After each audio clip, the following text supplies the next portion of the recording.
El arte de la guerra. Sun Tzu. Introducción. Sun Tzu, el arte de la guerra. Sun Tzu fue un general chino que vivió alrededor del siglo V a.C. La colección de ensayos sobre el arte de la guerra atribuida a Sun Tzu es el tratado más antiguo que se conoce sobre el tema. A pesar de su antigüedad, los consejos de Sun Tzu siguen manteniendo vigencia. El arte de la guerra es el mejor libro de estrategia de todos los tiempos. Inspiró a Napoleón, Maquiavelo, Mao Zedong y muchas más figuras históricas. Este libro de 2500 años de antigüedad, es uno de los más importantes textos clásicos chinos, en el que, a pesar del tiempo transcurrido, ninguna de sus máximas ha quedado anticuada, ni hay un solo consejo que hoy no sea útil. Pero la obra del general Sun Tzu no es únicamente un libro de práctica militar, sino un tratado que enseña la estrategia suprema de aplicar con sabiduría el conocimiento de la naturaleza humana en los momentos de confrontación. No es, por tanto, un libro sobre la guerra, es una obra para comprender las raíces de un conflicto y buscar una solución. La mejor victoria es vencer sin combatir, nos dice Sun Tzu, y esa es la distinción entre el hombre prudente y el ignorante. La obra de Sun Tzu llegó por primera vez a Europa en el periodo anterior a la Revolución Francesa, en forma de una breve traducción realizada por el sacerdote jesuita J.J.M. Amiet. En las diversas traducciones que se han hecho desde entonces, se nombra ocasionalmente al autor como Sun Wu o Sun Tzu. El núcleo de la filosofía de Sun Tzu sobre la guerra descansa en estos dos principios. Todo el arte de la guerra se basa en el engaño. El supremo arte de la guerra es someter al enemigo sin luchar.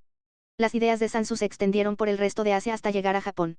Los japoneses adoptaron rápidamente estas enseñanzas y, posiblemente, añadieron algunas de su propia cosecha.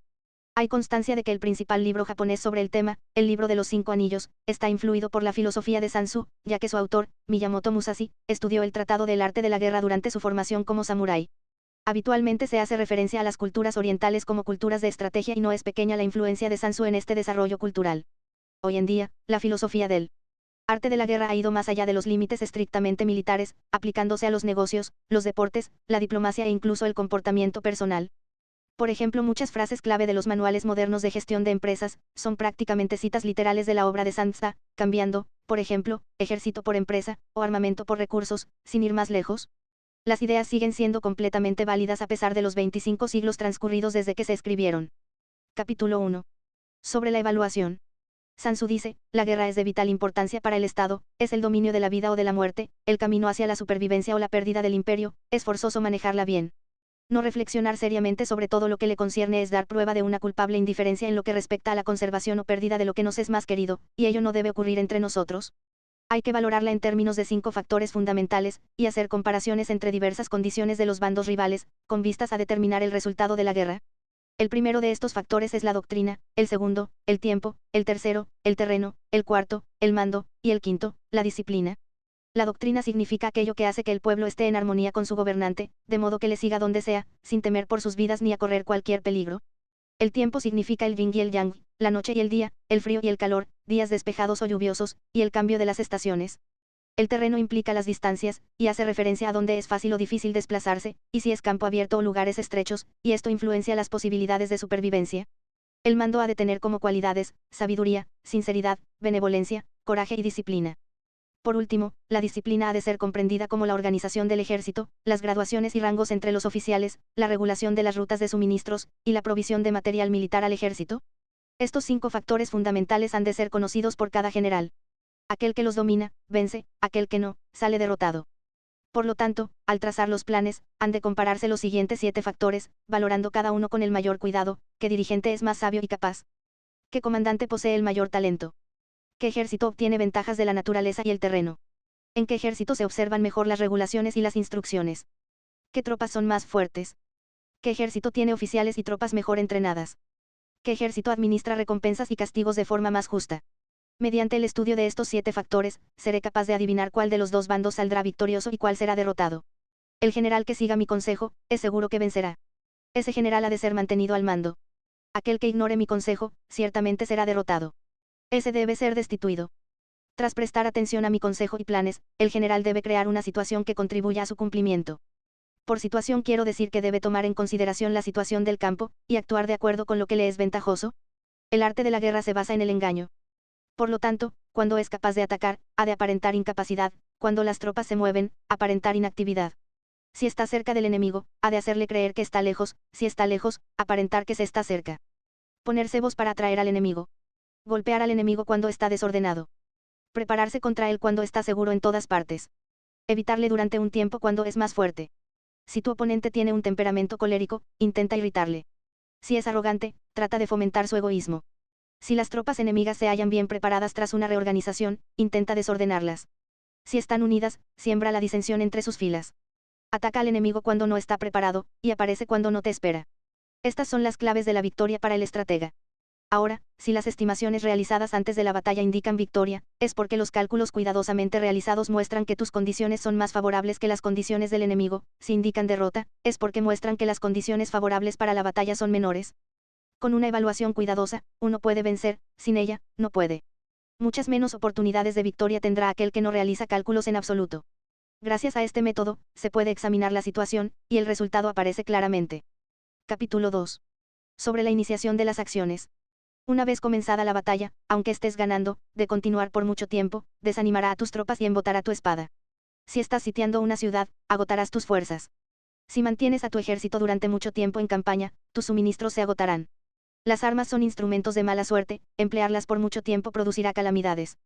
Como se ha dicho, los que a hierro matan, a hierro mueren. Cuando tus tropas están desanimadas, tu espada embotada, agotadas tus fuerzas y tus suministros son escasos, hasta los tuyos se aprovecharán de tu debilidad para sublevarse. Entonces, aunque tengas consejeros sabios, al final no podrás hacer que las cosas salgan bien. Por esta causa, he oído hablar de operaciones militares que han sido torpes y repentinas, pero nunca he visto a ningún experto en el arte de la guerra que mantuviese la campaña por mucho tiempo. Nunca es beneficioso para un país dejar que una operación militar se prolongue por mucho tiempo. Como se dice comúnmente, sé rápido como el trueno que retumba antes de que hayas podido taparte los oídos, veloz como el relámpago que relumbra antes de haber podido pestañear. Por lo tanto, los que no son totalmente conscientes de la desventaja de servirse de las armas no pueden ser totalmente conscientes de las ventajas de utilizarlas. Los que utilizan los medios militares con pericia no activan a sus tropas 2 veces, ni proporcionan alimentos en 3 ocasiones, con un mismo objetivo. Esto quiere decir que no se debe movilizar al pueblo más de una vez por campaña, y que inmediatamente después de alcanzar la victoria no se debe regresar al propio país para hacer una segunda movilización. Al principio esto significa proporcionar alimentos, para las propias tropas, pero después se quitan los alimentos al enemigo. Si tomas los suministros de armas de tu propio país, pero quitas los alimentos al enemigo, puedes estar bien abastecido de armamento y de provisiones.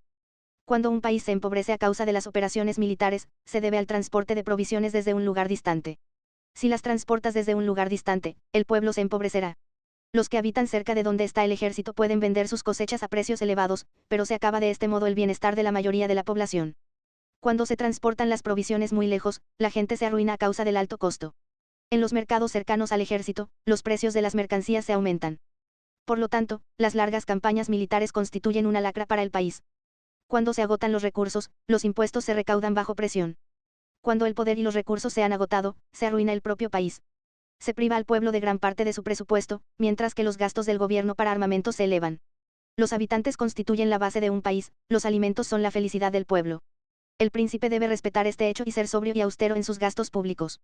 En consecuencia, un general inteligente lucha por desproveer al enemigo de sus alimentos. Cada porción de alimentos tomados al enemigo equivale a 20 que te suministras a ti mismo. Así pues, lo que arrasa al enemigo es la imprudencia, y la motivación de los tuyos en asumir los beneficios de los adversarios. Cuando recompenses a tus hombres con los beneficios que ostentaban los adversarios los harás luchar por propia iniciativa, y así podrás tomar el poder y la influencia que tenía el enemigo. Es por esto por lo que se dice que donde hay grandes recompensas hay hombres valientes. Por consiguiente, en una batalla de carros, recompensa primero al que tome al menos 10 carros. Si recompensas a todo el mundo, no habrá suficiente para todos, así pues, ofrece una recompensa a un soldado para animar a todos los demás.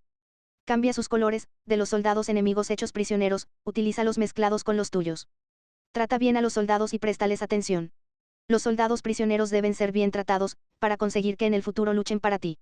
A esto se llama vencer al adversario e incrementar por añadidura tus propias fuerzas. Si utilizas al enemigo para derrotar al enemigo, serás poderoso en cualquier lugar a donde vayas. Así pues, lo más importante en una operación militar es la victoria y no la persistencia. Esta última no es beneficiosa. Un ejército es como el fuego, si no lo apagas, se consumirá por sí mismo. Por lo tanto, sabemos que el que está a la cabeza del ejército está a cargo de las vidas de los habitantes y de la seguridad de la nación. Capítulo 3. Sobre las proposiciones de la victoria y la derrota. Como regla general, es mejor conservar a un enemigo intacto que destruirlo. Capturar a sus soldados para conquistarlos y dominas a sus jefes. Un general decía, practica las artes marciales, calcula la fuerza de tus adversarios, haz que pierdan su ánimo y dirección, de manera que aunque el ejército enemigo esté intacto sea inservible, esto es ganar sin violencia. Si destruyes al ejército enemigo y matas a sus generales, asaltas sus defensas disparando, reúnes a una muchedumbre y usurpas un territorio, ¿todo esto es ganar por la fuerza? Por esto, los que ganan todas las batallas no son realmente profesionales, los que consiguen que se rindan impotentes los ejércitos ajenos sin luchar son los mejores maestros del arte de la guerra. Los guerreros superiores atacan mientras los enemigos están proyectando sus planes. Luego deshacen sus alianzas. Por eso, un gran emperador decía, el que lucha por la victoria frente a espadas desnudas no es un buen general. La peor táctica es atacar a una ciudad. Asediar, acorralar a una ciudad solo se lleva a cabo como último recurso. Emplea no menos de 3 meses en preparar tus artefactos y otros 3 para coordinar los recursos para tu asedio. Nunca se debe atacar por cólera y con prisas. Es aconsejable tomarse tiempo en la planificación y coordinación del plan. Por lo tanto, un verdadero maestro de las artes marciales vence a otras fuerzas enemigas sin batalla, conquista otras ciudades sin asediarlas y destruye a otros ejércitos sin emplear mucho tiempo. Un maestro experto en las artes marciales deshace los planes de los enemigos, estropea sus relaciones y alianzas, le corta los suministros o bloquea su camino, venciendo mediante estas tácticas sin necesidad de luchar. Es imprescindible luchar contra todas las facciones enemigas para obtener una victoria completa, de manera que su ejército no quede acuartelado y el beneficio sea total. Esta es la ley del asedio estratégico. La victoria completa se produce cuando el ejército no lucha, la ciudad no es asediada, la destrucción no se prolonga durante mucho tiempo, y en cada caso el enemigo es vencido por el empleo de la estrategia. Así pues, la regla de la utilización de la fuerza es la siguiente: si tus fuerzas son 10 veces superiores a las del adversario, rodéalo; si son 5 veces superiores, atácalo; si son 2 veces superiores, divídelo. Si tus fuerzas son iguales en número, lucha si te es posible. Si tus fuerzas son inferiores, mantente continuamente en guardia, pues el más pequeño fallo te acarrearía las peores consecuencias. Trata de mantenerte al abrigo y evita en lo posible un enfrentamiento abierto con él. La prudencia y la firmeza de un pequeño número de personas pueden llegar a cansar y a dominar incluso a numerosos ejércitos. Este consejo se aplica en los casos en que todos los factores son equivalentes. Si tus fuerzas están en orden mientras que las suyas están inmersas en el caos, si tú y tus fuerzas están con ánimo y ellos desmoralizados, entonces, aunque sean más numerosos, puedes entrar en batalla. Si tus soldados, tus fuerzas, tu estrategia y tu valor son menores que las de tu adversario, entonces debes retirarte y buscar una salida. En consecuencia, si el bando más pequeño es obstinado, cae prisionero del bando más grande. Esto quiere decir que si un pequeño ejército no hace una valoración adecuada de su poder y se atreve a enemistarse con una gran potencia, por mucho que su defensa sea firme, inevitablemente se convertirá en conquistado. Si no puedes ser fuerte, pero tampoco sabes ser débil, serás derrotado. Los generales son servidores del pueblo. Cuando su servicio es completo, el pueblo es fuerte. Cuando su servicio es defectuoso, el pueblo es débil. Así pues, existen 3 maneras en las que un príncipe lleva al ejército al desastre. Cuando un príncipe, ignorando los hechos, ordena avanzar a sus ejércitos o retirarse cuando no deben hacerlo, a esto se le llama inmovilizar al ejército. Cuando un príncipe ignora los asuntos militares, pero comparte en pie de igualdad el mando del ejército, los soldados acaban confusos. Cuando el príncipe ignora cómo llevar a cabo las maniobras militares, pero comparte por igual su dirección, los soldados están vacilantes. Una vez que los ejércitos están confusos y vacilantes, empiezan los problemas procedentes de los adversarios. A esto se le llama perder la victoria por trastornar el aspecto militar. Si intentas utilizar los métodos de un gobierno civil para dirigir una operación militar, la operación será confusa.